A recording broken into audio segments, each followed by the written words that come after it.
Vamos a comenzar con Jaime Arellano, que como ustedes saben es experto en sistemas de justicia y a él básicamente le vamos a pedir el enfoque desde el funcionamiento de los sistemas de justicia, cuáles son las debilidades, cuáles son las fortalezas y los desafíos y también qué es lo que vamos aprendiendo en relación a la pandemia y cómo avisoramos este futuro post pandemia.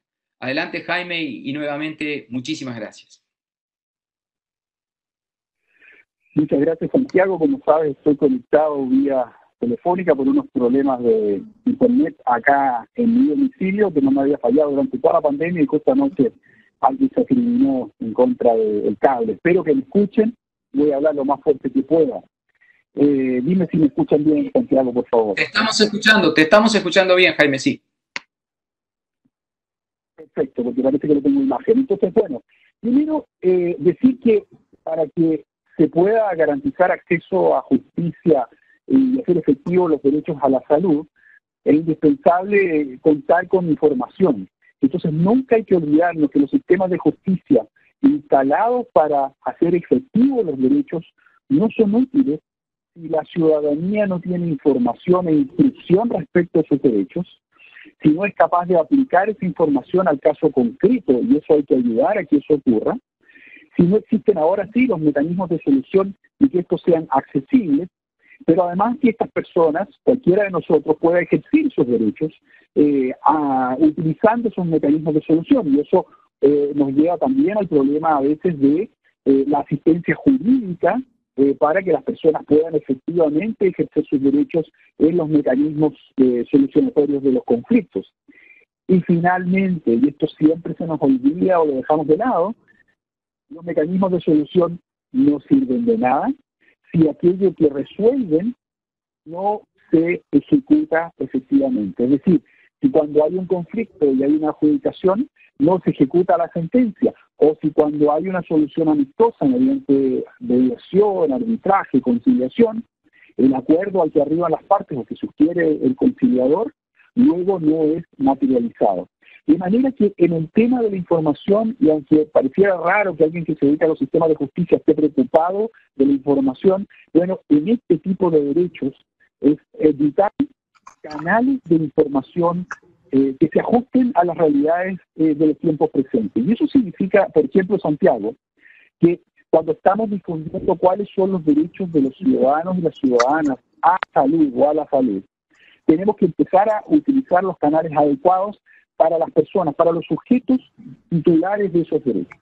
Y entonces aquí es donde tenemos que ponernos novedosos y plantearnos, miren, hoy en día, y pongámonos en el escenario de la pandemia, en general la gente cada día lee menos periódicos, menos medios escritos, pero sí escucha radio, ve televisión. Entonces resulta evidente que tenemos que usar esos canales para difundir la información sobre cuáles son sus derechos, cómo puede ejercerlo, cuáles son los mecanismos para ejercitar esos derechos. Y lo que hoy en día más nos puebla las comunicaciones, curiosamente, son los medios de comunicación digitales.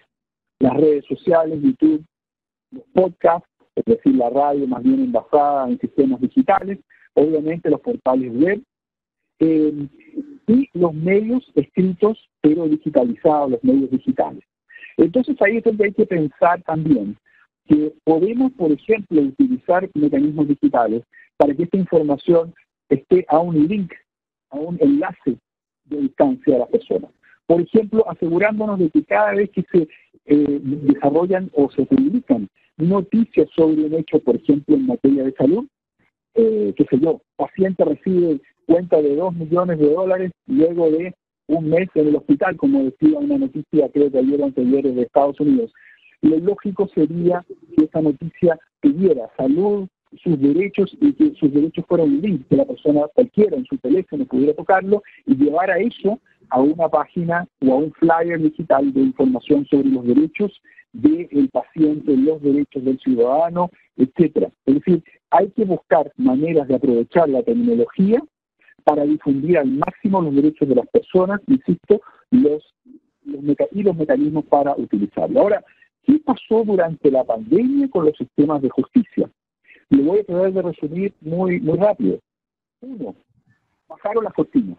los sistemas de justicia en toda América Latina, frente a la pandemia, dijeron cerramos, no puede haber contacto físico, cerramos todas las cortinas, bajaron las cortinas, se cerraron los tribunales y salieron todos a guarecerse a sus domicilios, como ocurrió en la mayoría de las partes. Pero rápidamente reaccionaron, como bien decías tú en la introducción, y los poderes judiciales dijeron en un momento, aquí hay ciertos servicios judiciales esenciales.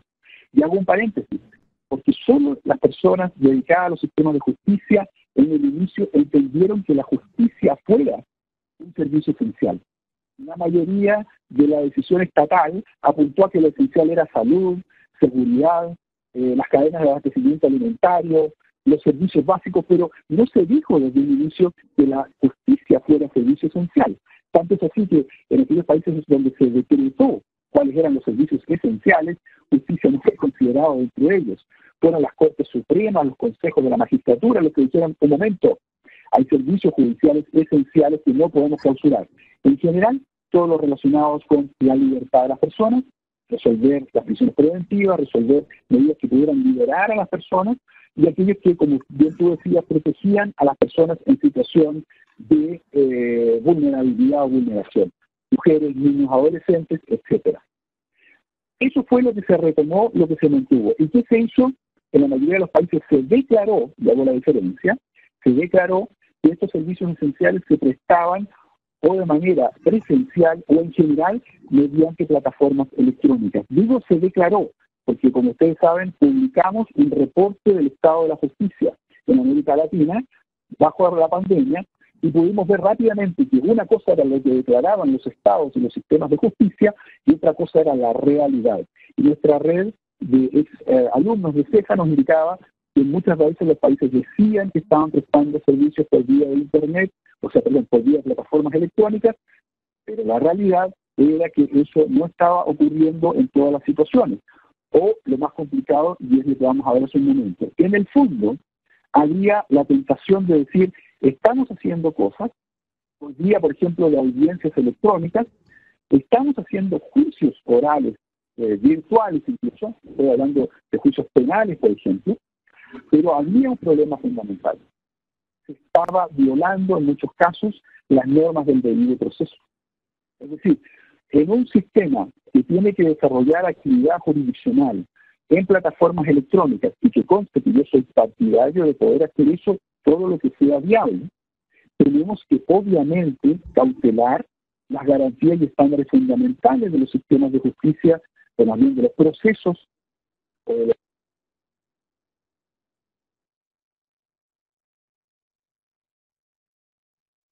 Creo que a Jaime se le cortó la conversación, entonces lo que vamos a hacer mientras logramos retomarla, vamos ahora a retomar de 3 minutos para que Jaime pueda hacer un poco el final de su paneo, porque se había cortado de la comunicación. Adelante, Jaime, a ver si te escuchamos. Gracias, Santiago, parece que recuperamos parte de la tecnología. ¿Me escuchas? Perfecto, ahora perfecto. Ok, es que volvimos con la fibra óptica por estos barrios. Mira, les decía que entonces el tema es, los sistemas de justicia en tiempos de pandemia están conjugando, ¿cierto? 3 elementos fundamentales. Por un lado, el acceso a justicia, las normas sanitarias, pero también los estándares de un debido proceso. Y lo pongo ya en términos más prácticos. ¿Cómo hacemos en tiempos relativamente normales entonces valer estos derechos a la salud? ¿Qué mecanismos jurisdiccionales podemos utilizar? Por supuesto que hay soluciones administrativas en la mayoría de los países. El grave peligro con las soluciones administrativas es cuando en algunos casos nos enfrentamos a juez y parte. Y lo dejo hasta ahí. Hay muchos países o muchos estados que tienden a crear mecanismos de solución amistosa, y lo pongo entre comillas, como mediaciones, pero que dependen del Estado para resolver el conflicto del ciudadano titular de derecho respecto del Estado y su derecho a la salud. Y entonces, en el fondo, tenemos un mediador que pertenece al aparato estatal y que incluso en el caso de Chile, por ejemplo, pertenece al Consejo de Defensa del Estado, es decir, al órgano encargado de representar los intereses pecuniarios del Estado de Chile cuando es demandado. Y ahí está radicado el centro mediador, que es un elemento previo para poder accionar en contra del Estado en materias de salud. En el fondo es el viejo diseño que mal utiliza los mecanismos alternativos de solución de conflicto y los convierte en un filtro, en un parador, en un obstáculo muchas veces al ejercicio de los derechos. Por supuesto, debe haber una jurisdicción proteccional, tutelar, de garantías, que tiene que ser rápida, de rápida reacción. Y ahí es donde en la mayoría de los países uno observa que existe, pero falta desarrollar más, el entender, como decía Soledad, que el derecho a la salud, ¿cierto?, es un derecho que está incorporado, ya sea explícitamente en nuestra normativa o bien por incorporación de los tratados internacionales o regionales en materia de derechos a la salud. Y por lo tanto, en que corresponde, en primer lugar, el control de convencionalidad, es decir, que los propios tribunales domésticos apliquen la norma regional interamericana de garantías en la solución de los conflictos domésticos. Si no hay norma expresa, pero hay norma internacional o regional que lo declara, la mayoría de nuestros países ha incorporado esas normas a través de las constituciones, ya sea en el rango constitucional, supraconstitucional, supralegal o, en el peor de los eventos, legal. Y por lo tanto a los tribunales les corresponde incorporar esa normativa a la hora de resolver el conflicto. Eso es lo que se llama el control de convencionalidad, el control de la convención aplicable dentro del Estado nacional. Y en el peor de los eventos, cuando esos tribunales no tengan facultades de control constitucional y por lo tanto ese control no está atomizado, sino que está concentrado, por ejemplo, en un tribunal superior, corresponde al menos lo que se llama la interpretación conforme. Es decir, que hagan una interpretación de la norma doméstica conforme o lo más cercana posible al espíritu y sentido del tratado o norma internacional o regional que consagran el derecho a la salud. Y digo eso porque me parece importante. Estos órganos jurisdiccionales deben tener además, obviamente, facultades para determinar la no innovación. Es decir, si yo reclamo un derecho porque se me está negando y es urgente, el tribunal debiera decretar que se debe prestar el servicio de salud mientras se resuelve si existe o no la obligación. Traducido esto de otra manera, hay leyes en América Latina hoy en día que son las llamadas leyes de urgencia o de emergencia, por ejemplo, por las cuales si una persona entra inconsciente a la urgencia de una clínica u hospital privado, solo se le puede aplicar el tarifado que se aplica en el sistema de salud público y se le cobra al sistema de salud público. Con esto, ¿qué es lo que se evita? Que se rechace gente que viene en un estado de urgencia en un sistema privado. Debe ser atendida y debe ser atendida de acuerdo a los cánones económicos que establece el sistema público, y va a ser el sistema público normalmente que va a cubrir esos costos. Aquí, Santiago, finalmente quiero hacer un par de disparadores, si tú quieres. Los conflictos en materia de salud, en algunos casos van a ser individuales y por lo tanto la acción individual va a funcionar. Pero en muchos casos nos vamos a empezar a encontrar con situaciones de acciones de clase. Y es evidente, me imagino que eso lo van a tratar después otros panelistas, que las acciones de clase van a ser un mecanismo de solución de conflictos de salud que debiera ser incorporado. Y cuando eso no es posible, como ocurre en Brasil, en que hay un mecanismo un tanto parecido, las demandas repetitivas y por lo tanto la posibilidad de que el sistema jurisdiccional vaya resolviendo de manera relativamente automática casos que tienen identidades evidentes. Ahí, un paso más allá, obviamente, es la incorporación del precedente. ¿Cómo garantizamos los derechos de salud?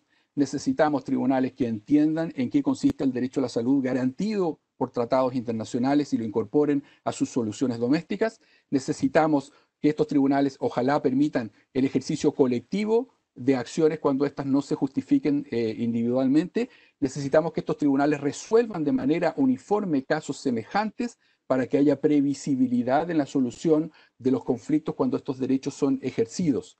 Y finalmente, hay que seguir aplicando tecnología y hay que aplicar los ROC, la resolución online de conflictos. Muchos conflictos de salud van a ser pequeños y puede que no justifiquen que las personas se desplacen.